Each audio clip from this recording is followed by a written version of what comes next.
Welcome back to the community, everybody, and thank you all for being part of it. And check out the new shirt we have. Yep, go to the description down below and get yourself, well, we have a couple shirts available, but the new one is cool.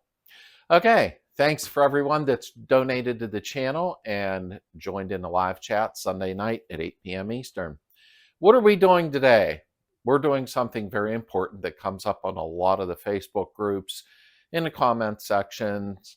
I've done a lot of videos on carburation, but there's more to it than that. So, are you having a problem with hesitation, choking, sputtering, flat spots? Then this video is for you. Let's get on it. All right, so this isn't what you would check first or last. You're going to have to go through a series. However, these are most of the things that you're going to find that's causing all these symptoms. And it comes up a lot in the community, on the groups. This has been going on for years. So what we're going to do is go over the things to try to eliminate the process. Do it in what order you seem like you need to. Now remember, I always say to do this first. Please adjust your valves while the car's cold, while the engine's cold. Then go ahead and adjust your timing, adjust your carburetor. Make sure you go through the normal series. Check your spark plug, stuff like that. So, okay, what's the deal? A lot of people get a flat spot. And this is due to a couple of things, okay? For one, what you have is your typical 34 picked carburetor. This is a 3. I've even had a 34 pick 4 once, believe it or not, for California emissions. This one does not cooperate with a mechanical advanced distributor like I have here. Now, this is not the one I'm keeping on my 1904cc motor, but this is your mechanical advance. It does not have the vacuum pot, vacuum advance unit, on it. These don't play well with the 34 picked. And let me go over something about that so it makes sense to you. A lot of the 009 Bosch distributors, mechanical advance, all of them are mostly made overseas now. So the quality started to reduce greatly with a lot of them.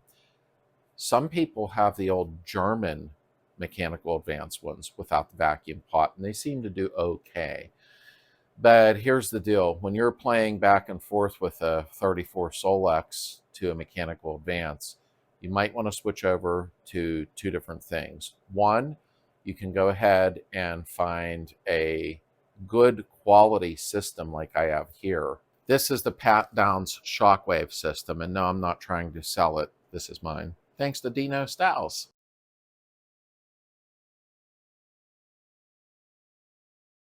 But this here will take that flat spot away and work quite well. No problems with it. But this is an updated version. It's completely different. However, if you go with a vacuum advance one like you see here, then you're going to eliminate that flat spot. And it usually occurs around 15 to 1800 RPM. That's about when you'll feel that. Now, make sure you buy good parts. I know it's a little harder to find, but they're out there. Now, oftentimes when people are running a mechanical advance distributor, which works off of RPMs, not vacuum, the vacuum advance distributor will get vacuum from the carburetor right here. And when you throttle up, the vacuum pulls here from the vacuum pot on the vacuum advance and curves it. So that's how that works, and it eliminates the flat spot. However, a lot of people will take adapter plates and put them on and go back to an earlier style carburetor, something similar to that. Now that can remedy it, but if you like your 34 picked, just go to a different distributor than the mechanical advance unless you're stepping up to a shockwave system. And that should eliminate your flat spot for most cars, in all sincerity. The flat spot of 1500 to 1800 RPM that you feel it go down and then pick back up. Also, if you do have a vacuum advanced distributor on there and you are having a problem, check and make sure the vac pot is working. Take your cap off, okay, of your distributor cap, and use some suction. You know, just even if you got to put a hose on the vacuum pot, suck on it, and you will go ahead and see if the arm is pulling in and holding and not letting out slowly while under pressure. If your vacuum pot is bad, then that will also cause a flat spot because then it's working like a mechanical one. So that's a number one thing right there. Let's go on further. Now here's a little trick that quite a few people have used, including myself. I didn't want to admit that. Folks will take the lower butterfly, that would be in the bottom of the carburetor. See that little hole there? See how it has a hole? A lot of folks will block this hole off with a pop rivet. So it's kind of a janky fix, but a lot of times it has eliminated a flat spot when you're using a mechanical advanced distributor. If you're being stubborn about going over to a different distributor, that can help sometimes. I have done it in the past. So let's sidestep here for 1 minute and then we're going to get back to that. If in fact you're having idling issue, and I see that a lot where people say it's just not idling right. Once it warms up, it's a little bit better. If you're having an idling issue, this would be the passenger side of the car. There's your carburetor when you're looking at the engine. The passenger side, there is an idle jet, okay? Now, a lot of times these are number 55. I usually bump to 60 because of today's fuels. However, all you're going to do, you're going to take an 8mm wrench and you're going to unthread this. Now, this is your idle jet. Notice, it may look big on camera, but this hole is very small. Now, what you need to do is clean this all up. I usually spray through the holes until you get a nice fine squirt out of the end of this. So when you're spraying down through it, this should just stream out with carb cleaner. So if you're having an idle condition and you feel a little sputtering at idle, or sometimes it may even stall, the idle jet. Like I said, this is a 55, I believe. I can't see it. My glasses aren't on. Let's see. It's 55. Sometimes you can up it to a 60 if you're still having some issues, though, just because of today's modern fuels. We're lucky, aren't we? There's progress. 10% ethanol is not fun, but they're never going to do away with it. Idle jet. So if you're stumbling a little bit, well, your car, not you, hopefully, then remember this idle jet. So are you pulling out and yeah, like that, like a sputtering? That's the best way I can describe it. Even when your car's warmed up. I'm not very good at this. Guess what? I've done videos on everything I'm explaining to you. So just go down into the description below and pick through the videos you need on how to do each thing that I'm explaining. Have you cleaned out your heat riser tubes? These are your heat riser tubes. On your exhaust system, this is attached to the top of it. Your muffler, header, whatever you want to refer to it as. The heat comes through here. It warms up the neck of the manifold, which inherently will warm up the carburetor so the fuel atomizes properly. Don't know if I pronounced that word right. If this carburetor is icing up or cold, you're going to get a sputtering effect. You have to clean these heat risers out. This is very important. I did do a video on that where I do show how to do it properly. Okay, it's not that hard, a little time consuming. A lot of folks try to cheat the system when they have a sputtering. They don't want to pull their muffler off in order to clean these tubes out. So what do? Yeah, they buy one of them little blankets that wraps around the neck and is supposed to warm it up. They don't work very well, so don't waste your money. I'm just telling you right now. I have not tried one, but I read enough poo-poo on it to know better. There's your sputtering condition. After the car is warmed up, you have that sputter, that popping. Yes, that's it. So, do you have the proper squirt? That's important from the accelerator pump. You will get a sputtering, a hesitation, a bogging. You will get a sputtering, hesitation, bogging, a little bit of everything, just enough to make you mad. That's okay. Also check the accelerator pump. Now, what to do first is take your carburetor. This is the accelerator pump. That's where it is. It's inside of there. All you're doing is removing these 4 screws, okay? Inside of there, you have a diaphragm. Now this one's new, it's nice and soft.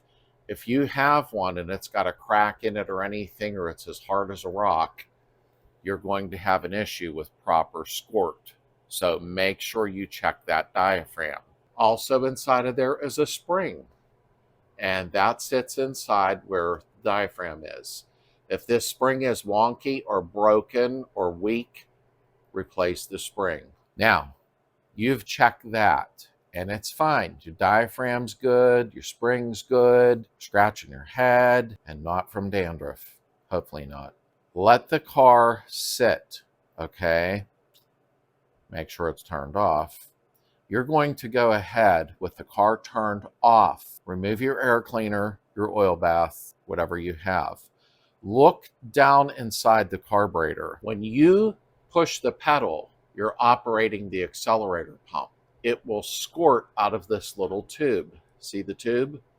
That tube squirts fuel and sprays it right down into the carburetor, which goes down into the intake, and the car goes. That was a single quiet pack header sound.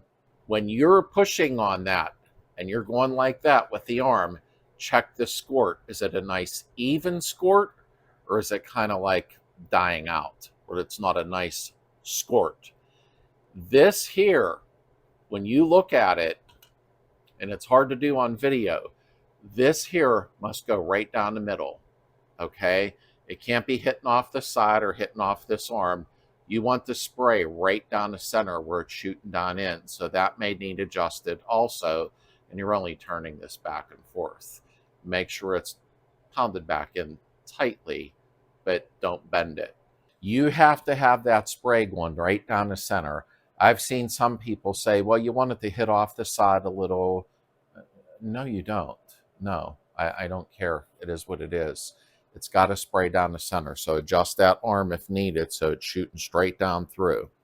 I hope that made sense. And a nice even squirt, just like pulling the trigger on a spray bottle, that bang that you get, that squirt, that's what that should do. Okay. Throttle shaft leaks. Yeah. I am going to be doing carburetors soon and rebuilding them for folks, but I'm going to be doing the throttle shaft seals. There's only a few people that do that.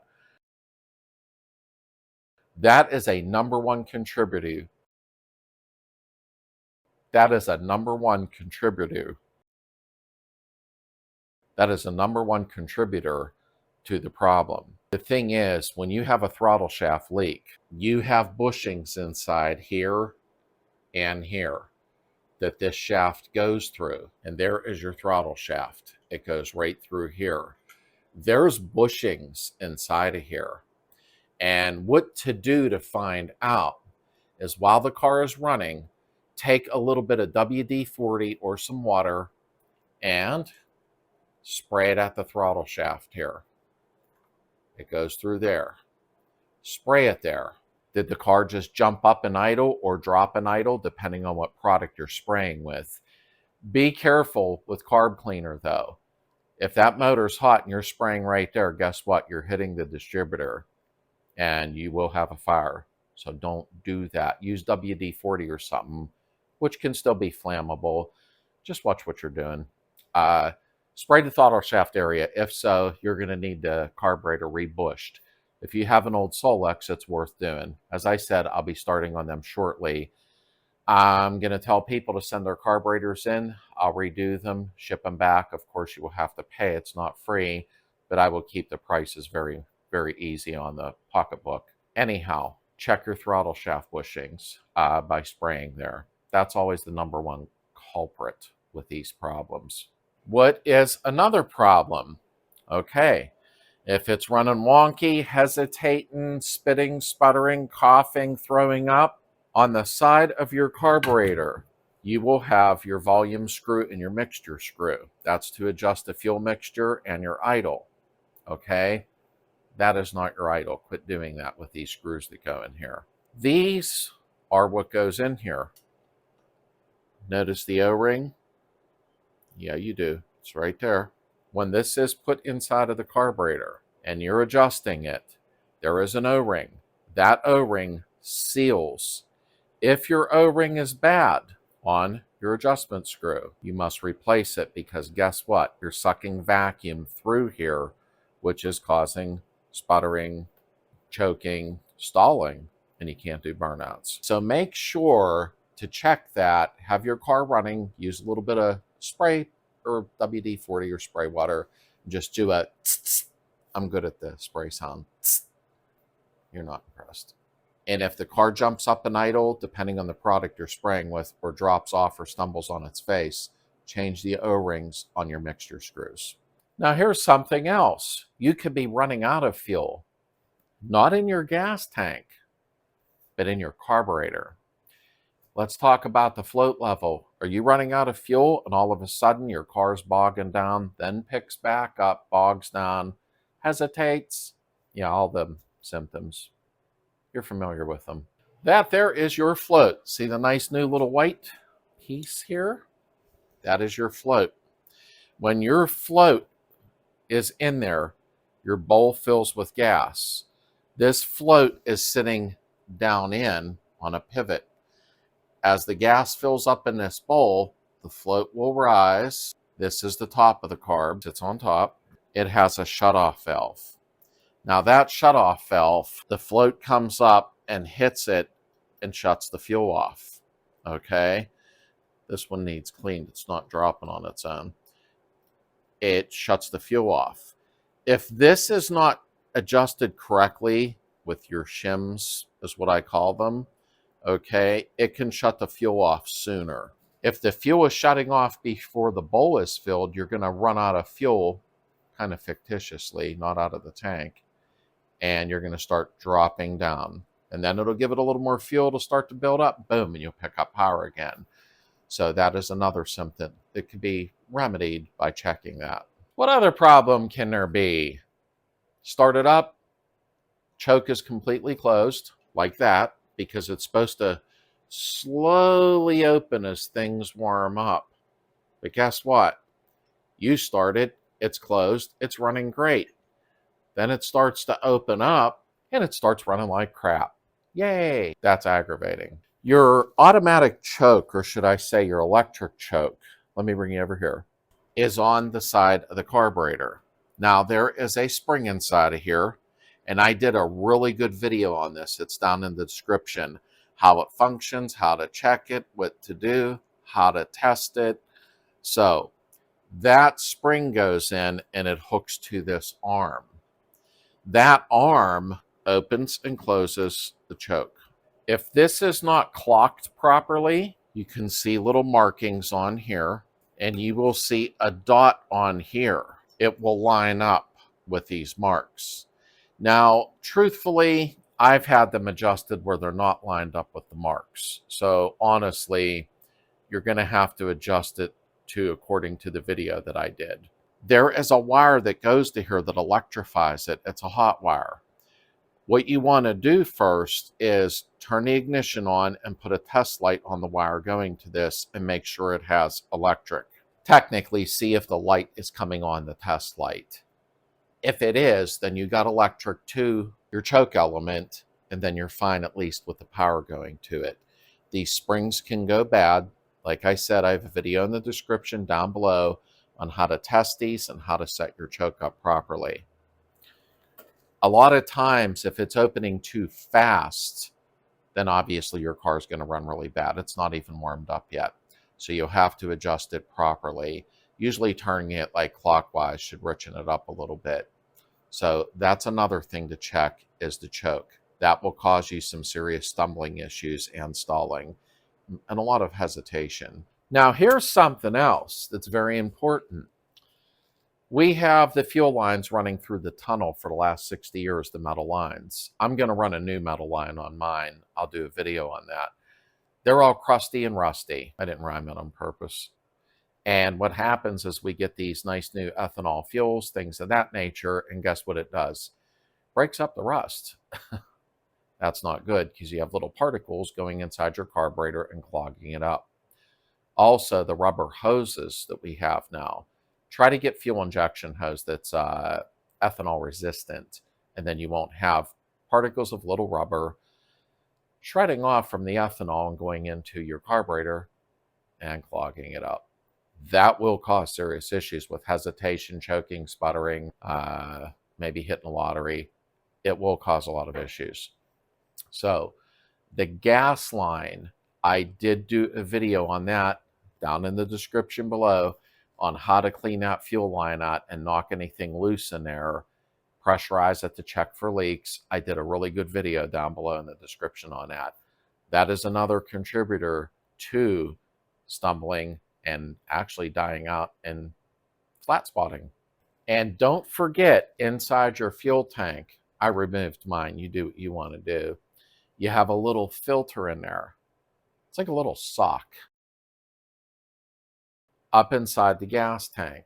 So when you take your fitting off, this is if you just cannot figure out what's wrong and you've done everything. You're at the back of the car, you still aren't getting the proper fuel, the fuel lines are clean. That sock inside the gas tank. Screen, filter, it's probably clogged or fell apart and is clogging the hole partially. And of course, I brought up vacuum leaks with the carburetor itself, with the throttle shaft and other areas. But there could be other vacuum leaks where you are hitting that flat spot or stumbling really bad. Where to check? First, the base of the carburetor. There is a gasket in between here that goes between the carburetor and the intake manifold. Make sure you get the nice thick one. They sell a lot of paper crap now, and then you have a vacuum leak here. And the best way to find it while it's running is to spray that area with a safe situation going on so you don't start a fire. Spray that and see if it starts to die out. Also, a lot of times, these intake manifolds need re-flattened out. I've had one where a carb was just a slight wobble on it. You want to use whatever you see fit. I actually used a belt sander and got mine nice and flat, because if not, the carburetor won't seat on it. So make sure you check that.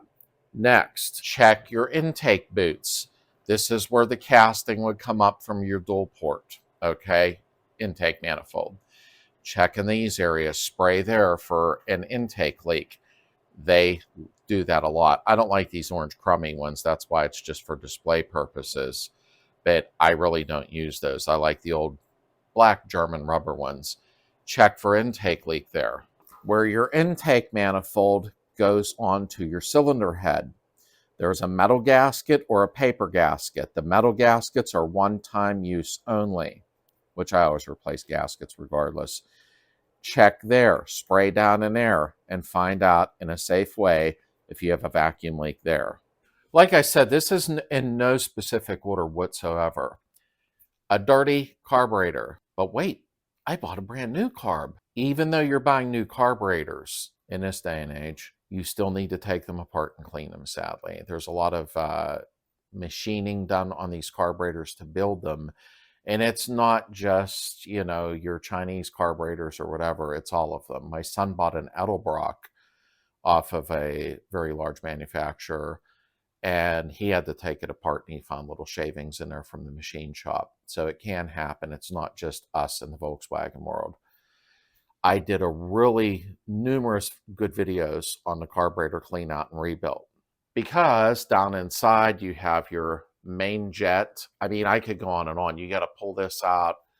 You got to pull this out. I mean, you've got to disassemble it. It's easy to do. And down in the description below, you will see a couple of links to videos on how to take these apart. It's really not hard. I did a detailed video and clean them up inside, because if you have dirt floating around that carburetor, it might run good, and then all of a sudden it's not. Then you're halfway home, it's running bad again. It's running good. Clean the carburetor out very well. You'll thank yourself later, trust me. Don't roll out electrical. Your spark plug wires, your spark plugs, your distributor cap, your rotor, your condenser. Make sure to check everything, especially the inside of your distributor cap for the contact points. Make sure, not the ignition points, the contact points where the rotor comes around. You want to make sure that those are in good condition. There's no cracks on your cap. Your spark plug wires are in good condition. Go over all your electrical components, your points. Check the points. Do they need take a little file and clean them up where they make contact? I don't know. Make sure they are clean and then regap them. And like I said, make sure to check your timing. People run 28 to 32 degrees on their full advance at 3,000 RPM. I stay between 28, but I mostly hit about 30 degrees. And that will also help out a lot. 32 degrees seems a little steep for me. It starts to run a little hotter and leaner. Just me, but I'm just telling you what I think. Here is a side note.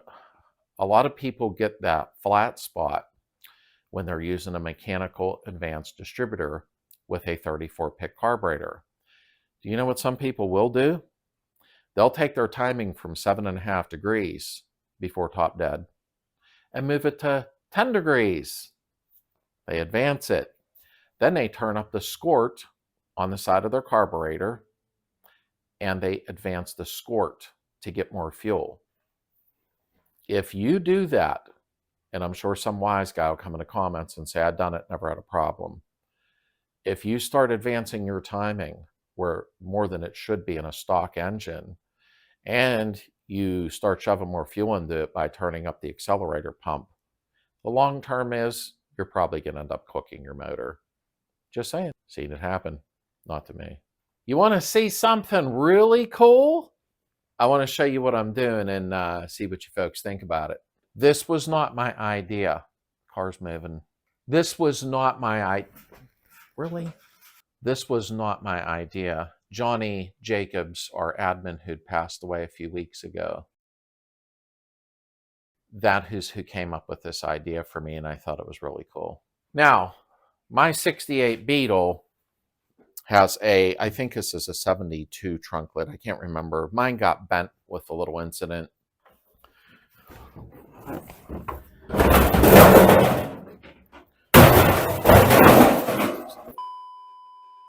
Yeah, that one.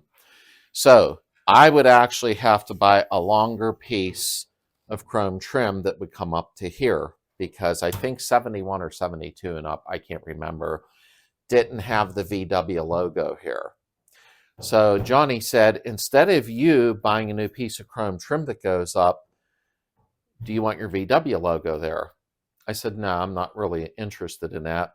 He said, good, keep the chrome trim you have that is shorter and put a logo on it, a Wolfsburg logo. How cool is this? I really like it. I thought that was an amazing idea. It just gives it a different style. And I am so happy he came up with that. I miss him every single day. But I thought that was cool. Kind of gives it that certain flair. So I definitely am going to do this. Obviously, I already bought it. It has 2 studs, drill holes, put it through, and boom, tighten it up underneath. Thanks, Johnny. I miss you, brother.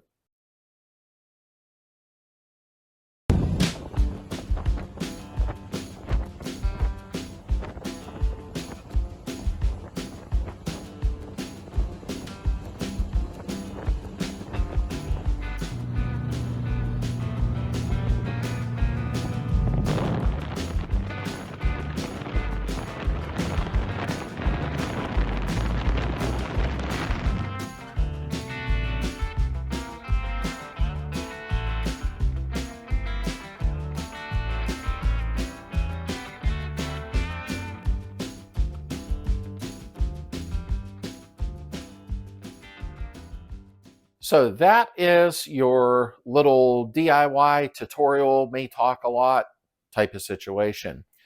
Make sure, because there's been so many questions on flat spots and stumbling and choking and stalling. I have covered probably 90%. Go down into the comments. What did I miss? I like stuff like that. I don't get offended. Trust me. If you want to put something else down there and say, hey, you forgot about this, I like those type of comments, folks. Don't think that you can't speak up and say, hey, Slade, you forgot about this. Or, hey, Slade, do you want me to buy you pizza? I like pizza. Feel free to comment. Okay, see you Sunday night at 8 p.m. Eastern.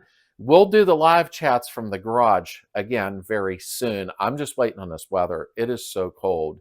Hopefully it's over with soon so I could live chat from the garage again. I thought it was more fun personally. I hope you enjoyed the giveaways, and I hope you all have an amazing weekend. Stay safe, healthy, and happy.